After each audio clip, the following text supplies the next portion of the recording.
देखिए, जब हम नई गाड़ी लेने के लिए जाते हैं तो नई गाड़ी लेने के साथ साथ आपको रिस्क लेना भी आना चाहिए। आपके मन में ये रहना चाहिए कि थोड़ा बहुत रिस्क अगर मैं ले लेता हूं और मुझे उसके बदले में डिस्काउंट अगर मिल सकता है तो वो रिस्क आपको उठाना चाहिए। इतना जिगरा हमारा बड़ा थोड़ा सा रहना चाहिए। आज का कार बाइंग एक्सपीरियंस मैं शेयर कर रहा हूँ। वहां पर थोड़ा सा रिस्क ही लिया गया था। उसमें गाड़ी हमें बढ़िया डील पर भी मिली, गाड़ी हमें जल्दी भी मिली। और किस तरीके से हमने डीलर जो हमें थोड़ा सा ट्रिक में आप ये कह सकते हैं कि फंसा रहा था, वहां से कस्टमर खुद को बचा कर भी लेकर आए हैं। तो क्या वो रिस्क वाली ट्रिक है जो कोई भी कस्टमर गाड़ी लेने के टाइम पर अपना सकता है? क्या आज का एक्सपीरियंस है, कैसे वो हमारे काम आ सकता है? चलिए एक बार बात कर लेते हैं। हेलो, मेरा नाम है अमित और आप देख रहे हैं daily auto life. Mister Awadhesh ji ने मुझसे कांटेक्ट किया महाराष्ट्र से और उनको लेनी थी स्कॉर्पियो एन। और अगर आप भी मिस्टर अवधेश जी की तरह अपना कोई भी कार बाइंग एक्सपीरियंस या गाड़ी से रिलेटेड कोई एक्सपीरियंस शेयर करना चाहते हैं या गाड़ी खरीदने से रिलेटेड कोई भी हेल्प चाहते हैं जैसे मिस्टर अवधेश जी ने ली थी, किसी भी टाइप की हेल्प गाड़ी से रिलेटेड, तो भी आप मुझे कांटेक्ट कर सकते हैं। अवधेश जी को स्कॉर्पियो एन लेनी थी। वो डीलरशिप पर घूमे, दो चार जगह पर गए। हर जगह पर ना उनको सेम ही डील मिल रही थी। मतलब आप ये मान सकते हैं एक किस्म सा ना कार्टल टाइप का बना हुआ था कि कोई भी प्राइस कम करने के लिए राजी नहीं है। अब वहां पर जो उनको डील मिल रही थी गाड़ी के प्राइस में, तो कोई भी डिस्काउंट अवेलेबल नहीं था। स्कॉर्पियो एन काफी ज्यादा डिमांड में रहती है गाड़ी। लेकिन वहां पर ना उनको 30,000 रुपए की एसेसरीज दी जा रही थी, साथ में वो मैंडेटरी बोल रहा था। हर कोई कोई 20,000 बोल रहा था, कोई 30,000 बोल रहा था। यहाँ पर थोड़ा सा डिफरेंस था। और साथ में जो इंश्योरेंस के प्राइस है वो भी उनको लगभग 83 से 85,000 के बीच में बोले जा रहे थे। अब वो कोई डीलरशिप 85 बोल रहा था, मतलब जो एसेसरीज कम पैसे की मैंडेटरी बता रहा था उसका इंश्योरेंस प्राइस आई था। जिसका इंश्योरेंस प्राइस कम था वो एसेसरीज में ज्यादा प्राइस बढ़ाकर दे रहा था। दो चार जगह पर घूमे, उनको लगा कि यार ना तो डिस्काउंट मिल रहा है और साथ में जो वेटिंग टाइम है वो भी हर किसी के पास 1.5 महीने से लेकर 2.5 महीने के आसपास तक का था। मतलब एक एवरेज हम 2 महीने का वेटिंग टाइम मान सकते हैं। अब मिस्टर अवधेश जी ने एक जगह पर गाड़ी अपनी बुक करा दी। और देखिए, अब मरता क्या ना करता, दो चार जगह घूम लिया, अब गाड़ी पर कहीं अवेलेबल ही नहीं है डिस्काउंट और साथ में 2 महीने की वेटिंग। ये सुनने के बाद किसी को भी लगता है हाँ यार ये गाड़ी हमें ऐसी ही लेनी पड़ेगी। उन्होंने गाड़ी की बुकिंग करा दी 21,000 रुपीज से। अब इस दौरान उन्होंने मुझसे भी कांटेक्ट किया कि हम इसको कैसे बेटर कर सकते हैं डील को, या गाड़ी ही हम जल्दी कैसे ले सकते हैं। यहाँ पर मैंने मिस्टर अवधेश जी को कहा कि देखिए, हमारे पास ना एक ट्रिक है, थोड़ा सा आपको रिस्क लेना पड़ेगा। कुछ बातें मैंने उनको बताई कि इस तरीके से आप जाकर बात करेंगे तो हो सकता है थोड़ा सा रिस्क तो आपको लेना पड़ेगा। हो सकता है आपको गाड़ी पर थोड़ा सा डिस्काउंट या आप जो भी चीजें हैं आपको थोड़े कम प्राइस में गाड़ी मिल जाए और हो सकता है आपको गाड़ी जल्दी भी मिल जाए। अब आप डीलरशिप के पास जाइए, वहां पर जो जिस भी सेल्स पर्सन से आपकी बात हुई थी उसके पास जाइए और इस तरीके से उससे बात कीजिए। अब वो क्या बातचीत थी, किस तरीके से उन्होंने ट्रिक लगाई। मिस्टर अवधेश जी वहां पर पहुंचे, 15 दिन उनको बुकिंग का हो चुका था। अब वहां पर डीलर के पास जाकर उन्होंने बोल दिया सेल्स पर्सन को कि मुझे गाड़ी कैंसिल करानी है, मुझे गाड़ी नहीं चाहिए। अब ये सुनते ही उनके थोड़े से ये हो गए, होश फाख्ता हो गए कि यार कस्टमर ने गाड़ी बुक भी करा रखी है, 15 दिन इंतजार भी कर लिया है, अब ये कैंसिल क्यों करा रहे हैं। उन्होंने पूछा कि अवधेश जी क्या हो गया, किस वजह से आप कैंसिल करा रहे हैं। तो अवधेश जी ने बताया कि यार मेरे पास ना एक बेटर डील है। वो लोग क्या कह रहे हैं कि आपको कोई भी एसेसरी लेने की जरूरत नहीं है और साथ में जब मैंने ऑनलाइन इंश्योरेंस के कोड चेक किए ना तो उससे वो मैच करने को भी तैयार हो गए हैं। वो मेरे को 67,000 रुपीज में जो है इंश्योरेंस देने को तैयार है, सेम यही वाला है। आप लोग मुझे 85,000 रुपीज के आसपास का इंश्योरेंस दे रहे हैं। तो मुझे एसेसरीज में भी पैसे बच रहे हैं, साथ में इंश्योरेंस में भी बच रही हैं। हाँ, वेटिंग उनका भी वही 2 महीने के आसपास का है और वेटिंग आपका भी टाइम में उतना ही है। तो हम देखिए, मैं वहां से बुकिंग करा रहा हूँ, अब मुझे उतने ही टाइम में गाड़ी मिल रही है तो दो पैसे कम में ले लूंगा। अब उन्होंने कहा सर कोई बात नहीं, हम ना आपके साथ कुछ ना कुछ बेटर हम भी डील करेंगे, एक बार गाड़ी आ जाने दीजिए और जब आप गाड़ी लेने के लिए आएंगे ना तो बेटर कुछ ना कुछ हम भी कर देंगे। यहाँ पर हमारी बात पहले ही हो चुकी थी। अवधेश जी ने कहा कि नहीं यार, आप ना कैंसिल कर दो, बाद की बाद में कोई नहीं देखता है, 2 महीने में इंतजार कर लूँ उसके बाद आप मना कर दो, ये चीज ठीक नहीं है।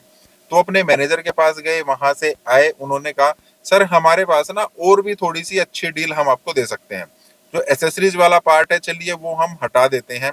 वो लोग आपको 67,000 रुपीज में 1 साल का गाड़ी का डैमेज का प्लस एक्स्ट्रा 2 साल, मतलब 1+3 जिसको हम बोलते हैं, थर्ड पार्टी वो दे रहे होंगे। ठीक है, हम आपको 97,000 रुपीज में 3+3 दे रहे हैं, मतलब आपका 3 साल का कंप्लीट गाड़ी का जो इंश्योरेंस है वो हो जाएगा।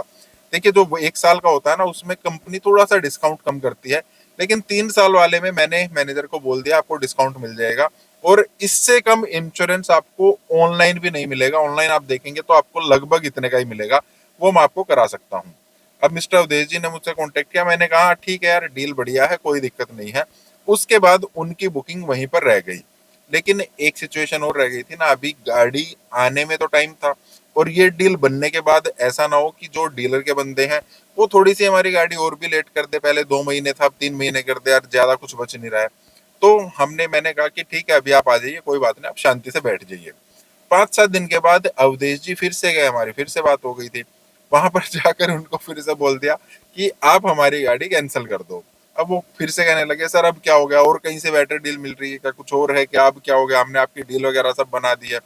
तो मिस्टर अवधेश जी ने बोला, नहीं यार, डील वगैरह की कोई बात नहीं है।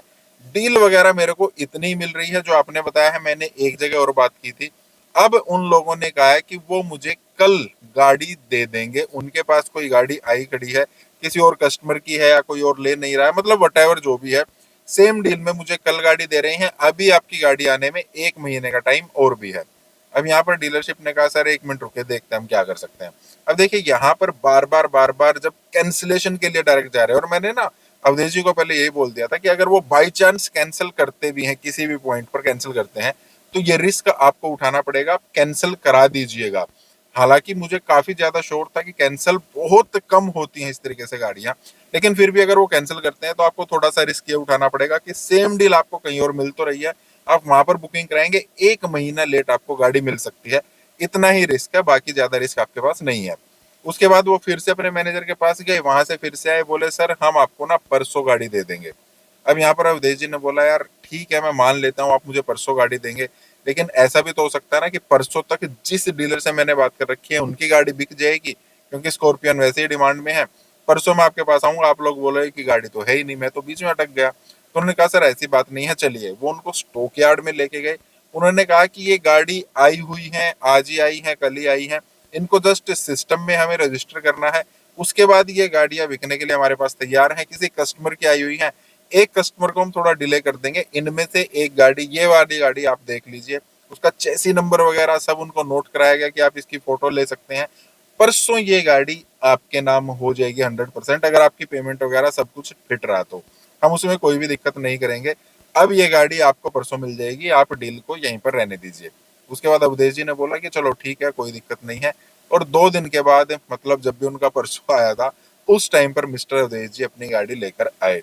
जो गाड़ी उनको ज्यादा पैसे में, ज्यादा एसेसरीज के साथ, ज्यादा वेटिंग के साथ मिल रही थी, वही गाड़ी में उन्होंने इंश्योरेंस में प्राइस कम ही हम मान सकते हैं, क्योंकि कहीं और उन्होंने बोला था जितने पैसे में उनको 1+3 मिल रहा था ना, उससे लगभग 10,000 रुपये उन्होंने एक्स्ट्रा दिए, उनको 3+3 मिल गया था। मतलब जब वो रिन्यू करने के लिए जाते हैं ना, तो एटलीस्ट 25,000 रुपये, 25,000 रुपये, 2 साल में 50,000 रुपये का इंश्योरेंस जो है वो उनका रिन्यूअल का लगता। अब सिर्फ 10,000 रुपये में वो चीजें हो गई हैं। तो आपको ना रिस्क लेना आना चाहिए। बहुत बार हम डीलर जो भी कहता है ना, हम डर जाते हैं, इतना वेटिंग है, या बाद में गाड़ी नहीं मिलेगी, या बाद में डील नहीं मिलेगी, आज ही हम ये चीजें कर सकते हैं।